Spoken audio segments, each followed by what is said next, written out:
Hey guys, it's Drac. Last word is coming along nicely, but now we are starting on a whole new project. This is a strife that I've already done the internal modifications on. This is my good buddy Giannis, and we are making the Destiny cosplays just in time for MomoCon. Go, panel, go! I'm also editing together some footage, but that's not important right now. What is important is this. Now, whoa! And we can make it bigger. We are... That's what happens when you remove your locks. We're working on Icebreaker. Giannis has it set up on a projector here so that I can kind of get a feel for what I'm working with. We're definitely going to be doing some heavy foam and Worbla work, but I like the barrel profile of the strife into the long strike for this portion here. If we bring the paper up just a little bit more, that's so cool how this projector is letting me kind of like real-time develop. I think that this is an okay profile. We definitely want to build a more solid area here or we could just do an old mod, which is the mini clip, and I think that with a mini clip we're actually pretty close to where we want to be. We build an upper ramp into this scope in the back, which we could even use the rail attachment to do some foam into, and then we come back here. I may decide on a different stock, it's hard to say. We could even do this at a slightly smaller setting and then come in and add a bracket, but I think that the strife is definitely the ideal blaster for this platform, and it should be really cool by the time it's all said and done. The only pieces that we've removed are the jam door because we intend to foam coat over it and it gives us something to lock into, and this piece because again we intend to add a bracket between here and here, and it makes sense not to have to fight through this. So more prop than modification blaster, but it still has a full suite of internal mods because this is Drac's channel. Why not? I just noticed this and it was worth pointing out, but there is one other fun way to do this kind of like prototyping setup, and it looks, gosh, lots of foam and boxes going on, but it looks kind of like that. It's almost like playing with shadow puppets, but way cooler. So you can see here that the Icebreaker prototyping process is coming across very nicely. We're doing some Worbla down in here, kind of figuring out what we need to cut to drape over it.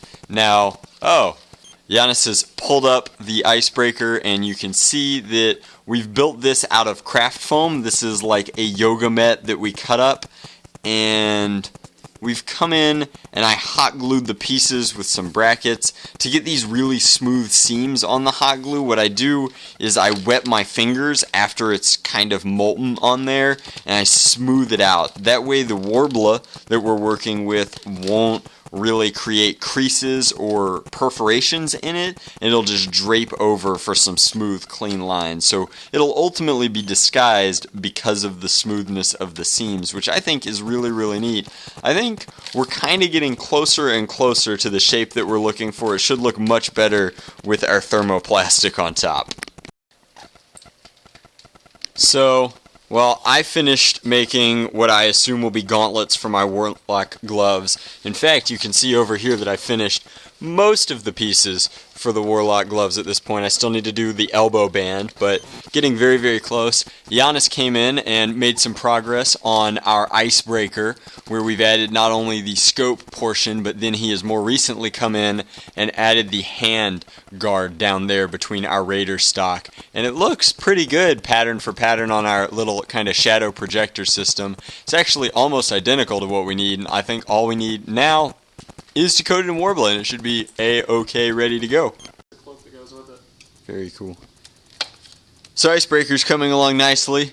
Giannis is working on a hunter mask, which looks really goofy. You know what you look like right now? You look like one of the little honker guys from Looney Tunes. It's actually really good.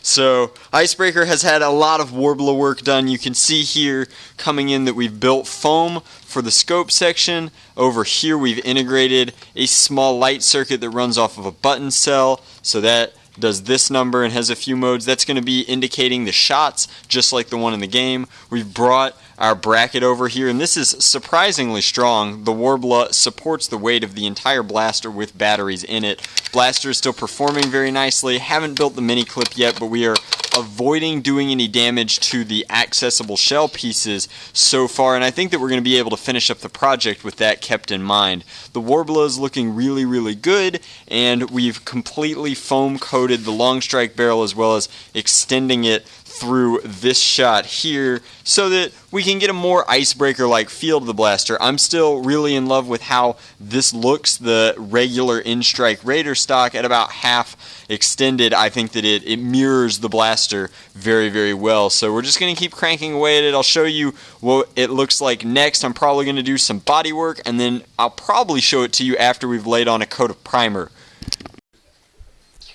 So puttering along on Icebreaker at a pretty breakneck pace, we've gone ahead and ground off the logos roughly. Still need to touch that up with some lighter grit sandpaper, but those are by and large gone, which is excellent. That's what we wanted. And then we had some custom printed, I guess these are, what do you want to call these, buddy? Decals? Yeah, like decals of the ammunition indicator in Icebreaker. So now with our LED panel back here, go ahead and flip that on.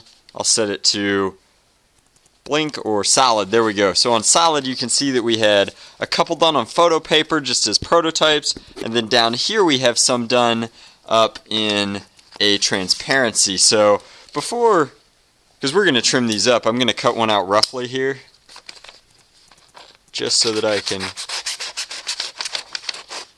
Oh, this is really cool. The I guess it's called the stock of this paper. Very heavy. So coming in here, take a look at that. I think that that's going to look almost exactly like what we're going to want out of the video game. So now it's got its ammo indicator. Fun fact here, we come in, we set it to blinking. It can be like critical or whatnot. I know that it normally stages through, but I think that that's really, really neat. We can be fully loaded whenever we need it. So Icebreaker's coming across very, very nicely. The Worbla has set. It's smoothing out. I still want to hit it up with some light sandpaper like I mentioned earlier, but I think we might actually have an exotic sniper rifle by the time we're all said and done.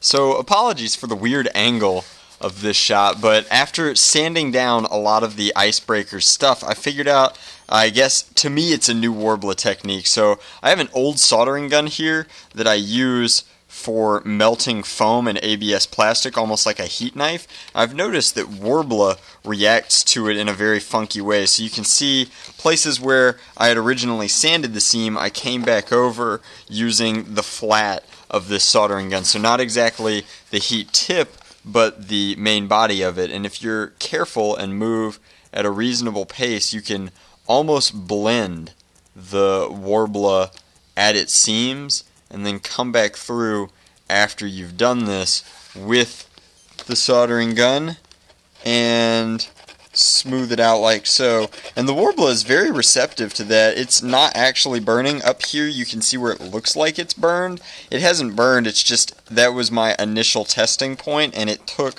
some of the ABS char off of the soldering gun onto the Worbla. That won't be a big deal once Ian and I prime this, but this is just a really fascinating technique, and I thought that you guys would think that it was neat, and I also really wanted to explain each process of this blaster in the unlikely event that one of you decides to replicate it. If you're watching this segment and you're currently in the middle of replicating your own Icebreaker, this is a lot of work. So alright, so coming in here, we finally got the last coat of vinyl dye on our base coat for the Icebreaker. It's looking really, really solid. We added a few more small pieces in here, and the vinyl dye really serves to kind of blend all of these different materials. So between the PVC, the Worbla, the hot glue, the foam, and everything, it now looks like its own solid blaster. We taped off some of these. There's some of our original orange peeking through, so everything should operate perfectly smoothly. It's still visible through here, and of course I'm going to eventually get around to making the mini clip for this guy, but a very, very cool blaster, and I wanted to show you what the base coat looked like so you could better appreciate how cool it's going to look once we finally get the paint job rocking and rolling. So I think that that'll be the next clip that I show you, is as we have a much more complete product.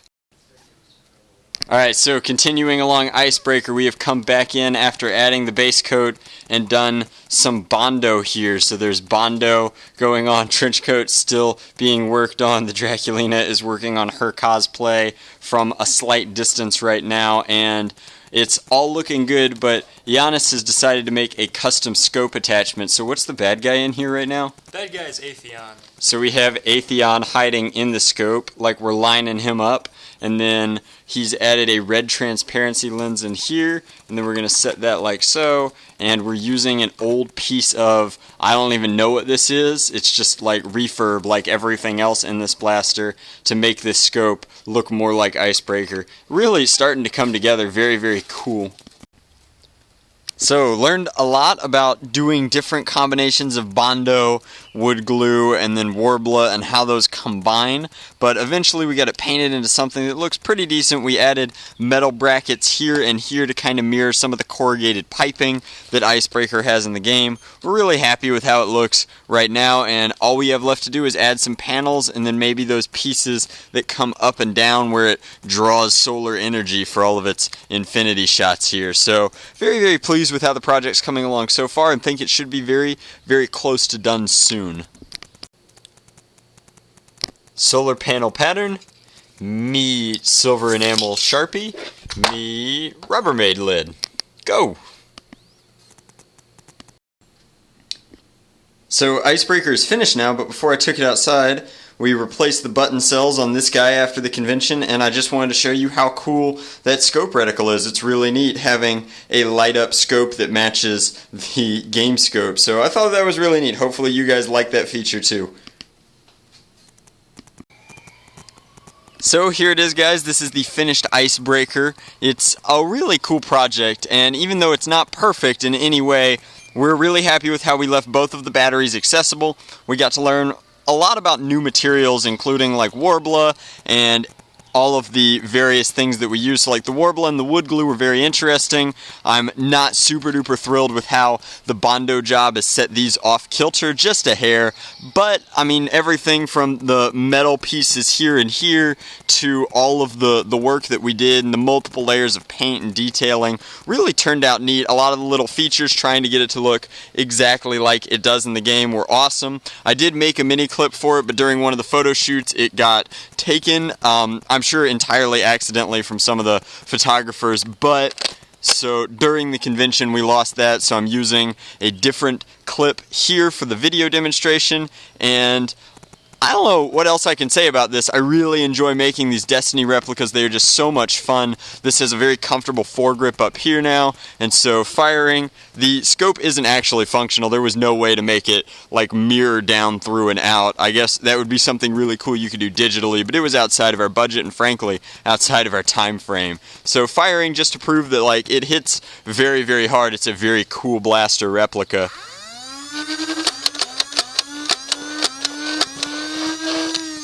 And that's only running on 6 volts. There's a couple of IMRs in here. You could easily take it up to 9 for higher performance, but that is our replica of Icebreaker, the exotic sniper rifle that never runs out of juice from the video game Destiny. If you like this, then I've done other Destiny replicas in the past. I've done a Thorn as well as a Last Word, and I was really pleased with how those turned out, and I'm equally happy with this one. If I could do it over again, I'd do the Bondo very, very differently, but sometimes when you're working on a time crunch, you just have to kind of produce what you can, when you can, how you can. So that's all for this one. If you're interested in this blaster, like really interested in it, I will be selling it on my eBay store, link in the description box below. All of my auctions start at 99 cents because that's just fair, and I hope you guys check that out. As always, thanks for watching.